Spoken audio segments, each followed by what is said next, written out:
आपण महाभरती आणि जळगाव प्रकट चित्रपट लोकार्पण सोहळा या कार्यक्रमाच्या निमित्ताने एकत्रित झालेलो. माझ्या खात्याच्या माध्यमातून या ठिकाणी आपण जवळपास 250 ना 414 टोटल 414 आहे. 150 तलाठी ऑलमोस्ट 200 तलाठी आहेत.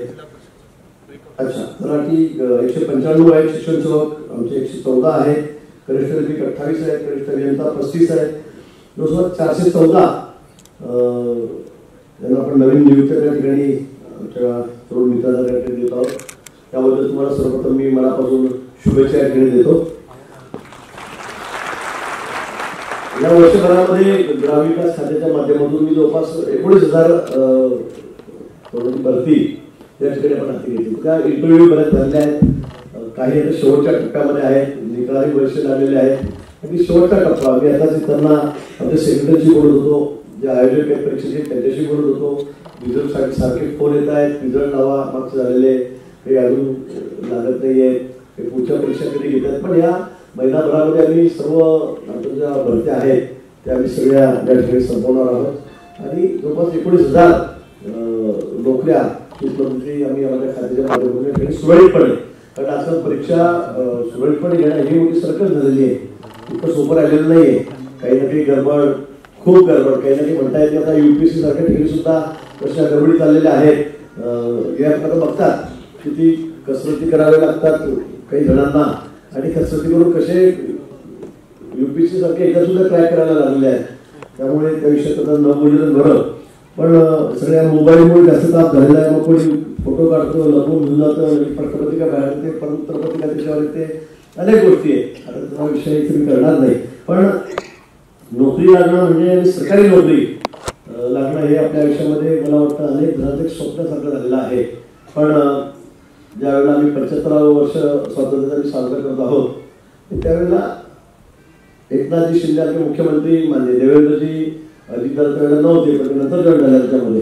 पण आम्ही सगळे ठरवलं की या वर्षी 75 वर्ष सरकारना 75,000 तरुणांना आपण त्या ठिकाणी नोकऱ्या द्यायच्या आहेत.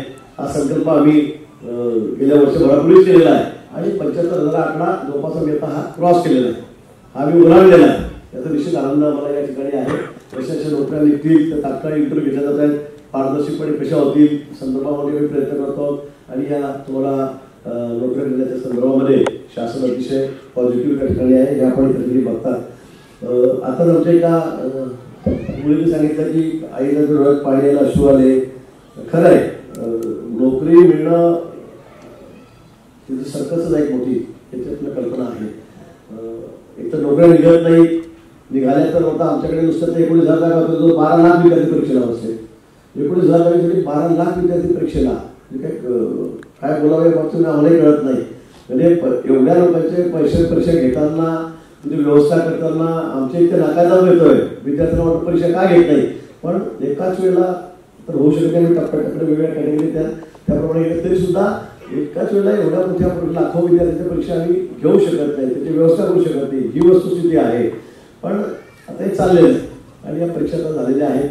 त्यामुळे आता आपल्याला घरी नोकरीमध्ये जायचं आहे. पुढच्या तुमचं सर्व भविष्यासाठी तुम्हाला मनापासून शुभेच्छा देतो. चांगलं काम करा. आलेला गरजू माणूस असतो आपल्याकडे. याच्यामध्ये अनेक तलाठी आहेत, तलाठी असतील, ग्रामसेवक असतील, आहेत अनेक लोक आहेत. पण हे लोकांच्या दैनंदिन जीवनाशी निगडीत अशी खाते आहेत, हे डिपार्टमेंट आहे. आणि हे नोकरीमध्ये आपण घेत जात असताना, पदभार स्वीकारत असताना किंवा पुढच्या आयुष्यामध्ये सामान्य माणूस जो आहे, गरीब माणूस जो आहे, तलाठी असला की ते शेतकऱ्यांपासून, अल्पभूधारक शेतकऱ्यांपासून छोट्या छोट्या माणसाचं त्या काम पडत आहे. ग्रामसेवक असेल, अगदी शेवटचा माणूस, टोकाचा माणूस. मला वाटतं आपण आपलं काम, आपली जबाबदारी ही अतिशय चोखपणे बजवावी. आलेल्या माणसाचं समाधान कसं होईल, तो असं तसं कसा जाईल किंवा नाही असं केलं आपण रडत कसं जाणार नाही, त्याची काळजी निश्चित आपण त्या ठिकाणी घ्यावी. एवढे आव्हान या प्रसंगी करतो. मला सुद्धा खरं म्हणजे माझे वडील, मी मागे सांगितलं होतं कार्यक्रमामध्ये, माझे वडील सुद्धा शिक्षक होते, शाळेमध्ये शिक्षक होते माझे वडील. आणि त्यांना सुद्धा खूप वाटायचं की मला काहीतरी, कारण मी अभ्यासामध्ये खूप मागे होतो. खूप मी स्पोर्ट्समन होतो सुरुवातीपासून, शालेय जीवनापासून. युनिव्हर्सिटीचा आम्ही ऑलराऊंडर होतो. पुणे युनिव्हर्सिटीचा महाराष्ट्र टीममध्ये कबड्डी खेळायचो, कुस्ती खेळायचो, अनेक गेम मी खेळायचो. त्यामुळे माझ्या वडिलांनाही वाटायचं की हा सगळा उलाटपुपणा सोडून हा अभ्यासात रमला पाहिजे. नाही काही तर ते शाळेमध्ये शिक्षक होते त्या शाळेमध्ये क्लर्क तरी झाला पाहिजे असं त्यांना वाटत होतं. हा शिक्षक काही होणार नाही अशी त्यांना खात्री होती आधीपासूनच, पण क्लर्क तरी झाला पाहिजे, त्याला लावून टाकू आपण असं त्यांना वाटत होतं. पण सगळा माझा प्रयत्न चुकला आणि मी परत 12वीमध्ये 36% विमान मिळवला. मग मी 12वीमध्ये पण नापास झालो. परत आपल्या बरोबर आशीर्वादी केली. परत FY कसं तरी त्यावेळेला पुढे ढकलायची पद्धत होती. FY मध्ये नापास झाला होऊ द्या, पुढे जाऊ द्या. SY मध्ये सेमेस्टरवर राहिला पुढे जाऊ द्या, TY मध्ये राहिला तरी जाऊ द्या. असं करत मी परत ग्रॅज्युएट झालो. पण नोकरी मला कुठे लागली नाही. त्याचं विशेष दुःख मला आजही आहे.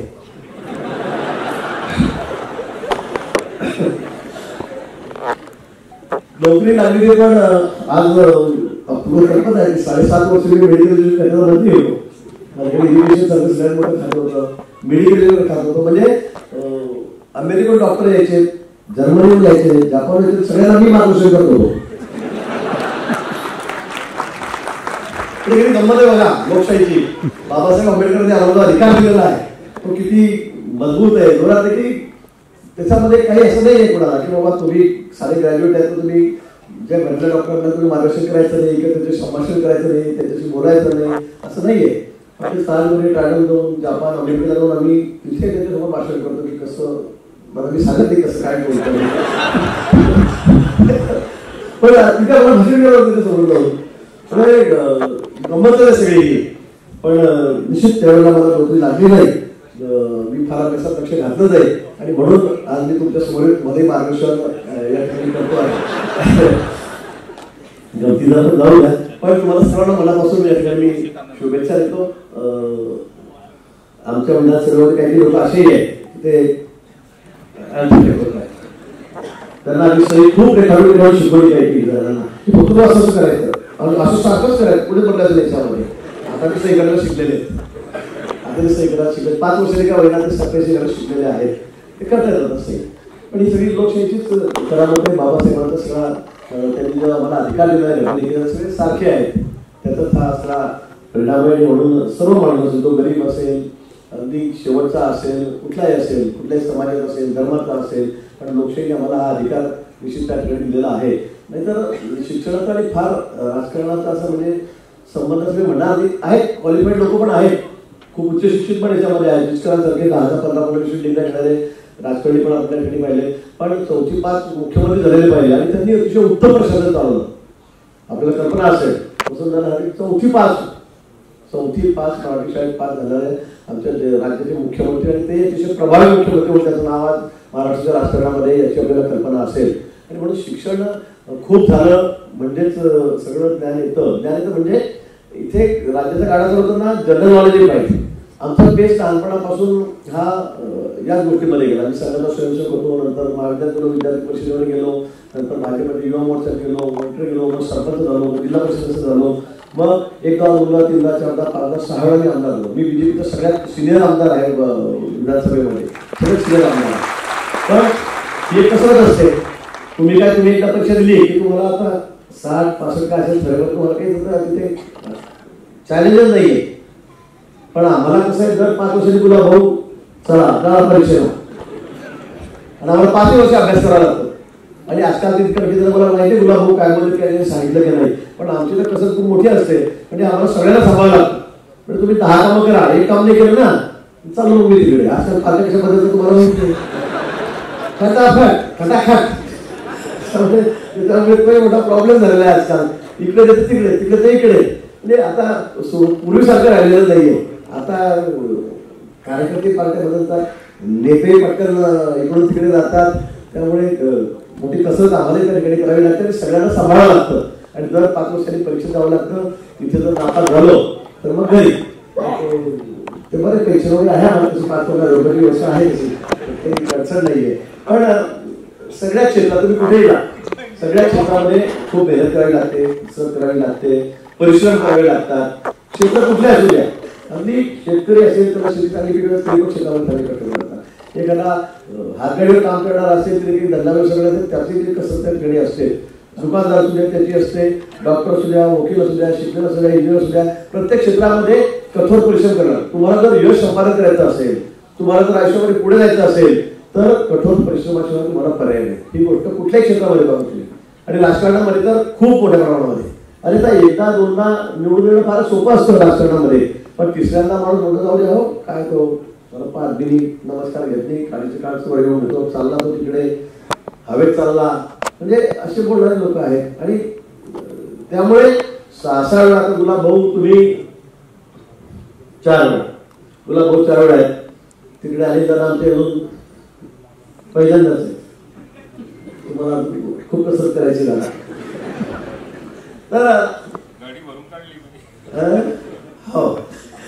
तर मला असं वाटतं की खूप परिश्रम आम्हालाही करावे लागतात. ते सोपं नाहीये 4 वेळा निवडून 6 वेळा निवडून. नाहीतर लोकही कंटाळतात, पण बरं गुलाब आपल्याच घराकडे बघून कोणी कंटाळलेलं नाहीये. आपण आपलं बरं चाललेलं सध्या आधी. पण सगळ्या क्षेत्रामध्ये जा, कुठल्याही क्षेत्रामध्ये जा, खूप मेहनत तुम्हाला करावी लागेल निश्चित आहे. पुन्हा आपल्याला मनापासून सगळ्यांना मी शुभेच्छा देतो. या ठिकाणी दुसरा एक कार्यक्रम झाला तो चित्रफित पर्यटन खाते माझ्याकडे.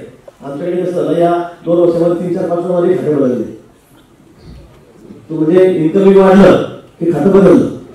म्हणजे माझ्याकडे 3-4 खाते झाली. मग एकदा एंट्री झाली खाते बदलले. नंतर दादा आले. नंतर दादा आल्यावर माझं मेडिकल तिकडे चाललं, माझं स्पोर्ट्स होतं ते खाते तिकडे चाललं. नवीन माझ्याकडे पर्यटन आलं. ग्रामविकास मोठं खाते सगळ्यात ग्रामीण भागाशी निगडीत ते माझ्याकडे त्या ठिकाणी आहे. आणि पर्यटन मध्ये खात्याला माझ्याकडे आल्यावर कुठल्याही खातं कुठल्या प्रामाणिकपणे काम करावं, चांगलं काम करावं, ज्याचा फायदा सर्वच लोकांना होईल, राज्याला होईल, हा माझा प्रामाणिक ठिकाणी असतो.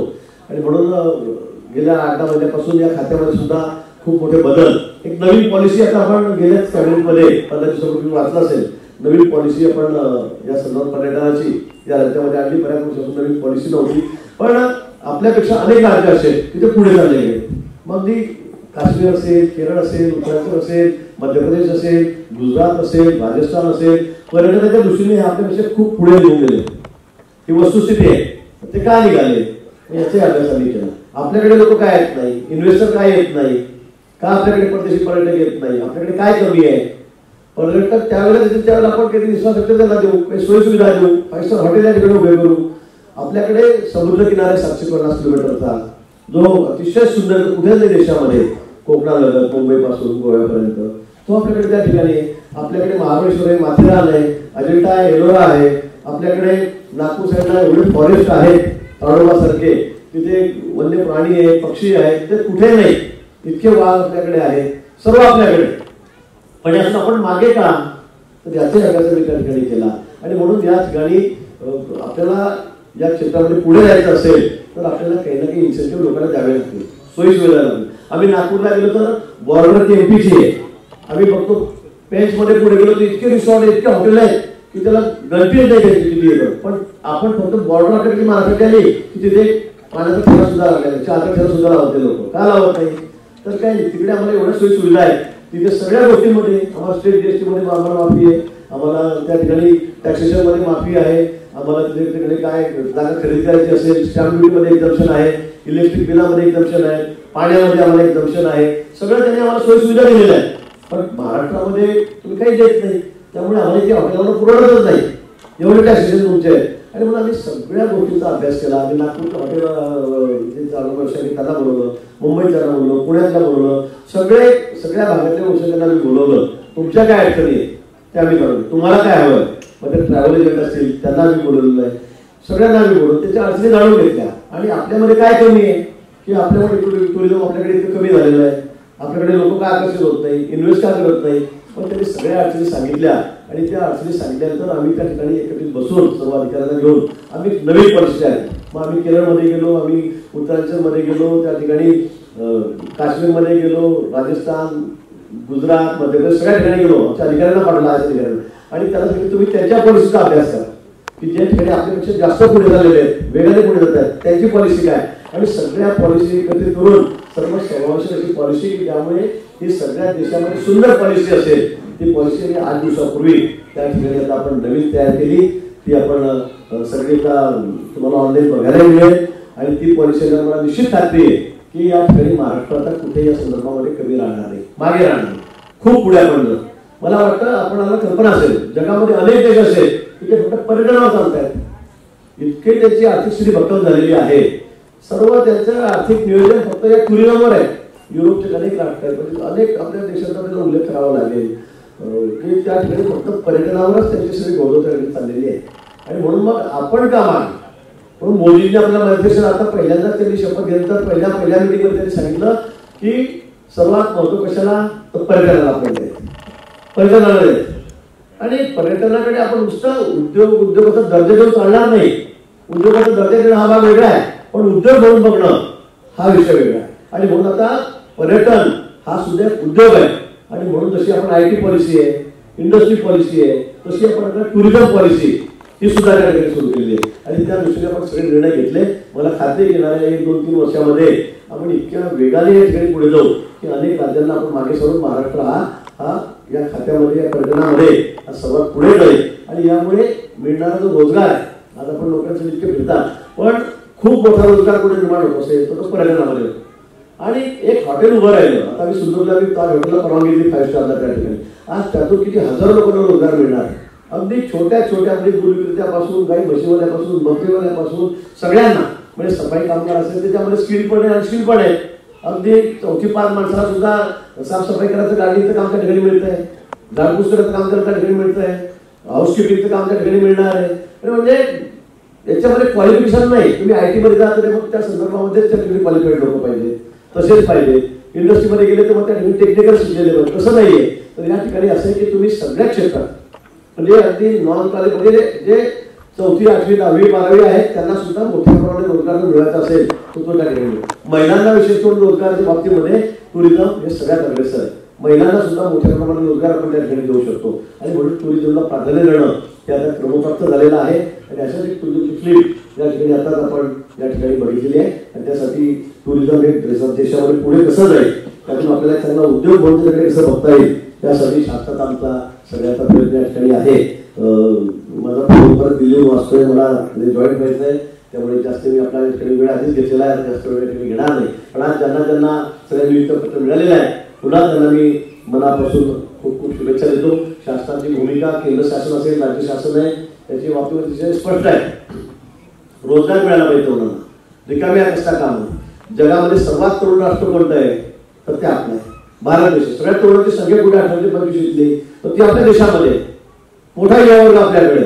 पण नोकऱ्या नाही म्हणून मग कोणाचा मोठा हातभार झालेला आहे, मनामध्ये कुठेतरी आता मग डिप्रेशन मध्ये गेले आहेत, असं होता कामा नये. आणि म्हणून नुसतं नोकऱ्याच नाही तर मोदीजींनी अनेक स्टार्टअप सारखे अनेक योजना आणल्या आहेत. तरुणांना कर्ज देण्याचं काम करण्याचं सुरू आहे. आपल्या पायावर उभे राहा, आपले उद्योग सुरू करा. नोकरी मला तर वाटतं दुय्यम असली पाहिजे. नोकरीपेक्षा आपण आपल्या पायावर उभं आपण काय व्यवसाय करू शकतो, काय व्यापार करू शकतो याला अधिक महत्व दिलं तर त्याच्यामध्ये आपल्याला खूप पुढे जाता येईल, खूप पुढे जाता येईल. आणि म्हणून त्या दृष्टीने आपण नोकरीकडे तर ठीकच आहे, आपण त्यासाठी प्रयत्न करावे.